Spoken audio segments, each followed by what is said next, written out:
In Wallace, Louisiana, at the Fee-Follet Cafe, Joe Banner is on a mission to preserve history, including Henry DeMoss, one of the founders of Southern University. We're also researching his descendants and trying to find as many people as we can for him. But yeah, just really proud and honored to be able to take his history and bring it into spaces when we are working on permits, or we're trying to show the validity of Wallace to agencies who would normally not see that, knowing that I can steward his history and put it on the books. On land that's been in their family for generations, the Descendants Project advocates for communities that descended from slaves in the river parishes, known as freedom towns, and dismantle the legacy of slavery.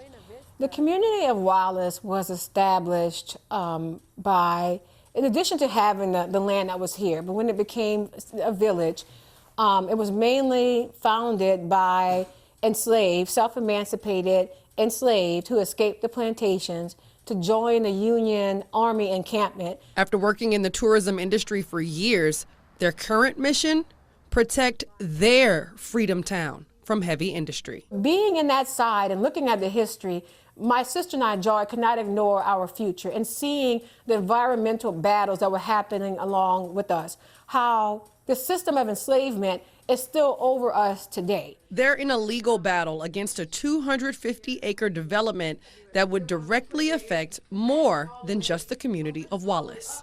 This piece of land behind me is where Greenfield is hoping to place their grain terminal. Now, where we're standing, we're less than a football field away from where the Descendants Project is opposing that grain terminal. They're fighting to save their family's legacy and to share this area's history. Greenfield says their plans in Wallace would not affect cultural resources in the area and that they would stop construction if it did.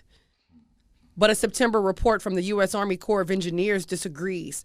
The Corps says the Greenfield project would have adverse effects on 3 plantation sites and a historic cemetery in the majority Black community. What would this do to the value of our land? According to Banner, this is just one example of how remnants of the past still tower over Black communities like Wallace today. We have that environmental battle going, and Greenfield, Louisiana was the perfect example of how the system of slavery is still so much over communities like ours. In the EJ world, environmental justice world, it's always talked as intersectional. And living in a community like this, there's so many different intersections. And the Descendants Project lives in the middle of that. We're going into spaces where it is, white men on the other side. So here we are, we talk about a power dynamic, going into those spaces where Black women just really sometimes have never been, and also speaking out in a way that's not been accepted. Banner says despite ugly parts of the past, there is beauty in the present. As the Descendants Project continues working to honor their family, the land, and the history. Definitely a reflection, and the beauty of Wallace is that it's still here. There's so many of these towns that have just been ripped apart. They've been ripped apart. Their history has been denied. They have been really the freedom that they're no longer free. The descendants aren't living in freedom because they're now on the fence line of petrochemical plants like in St. James.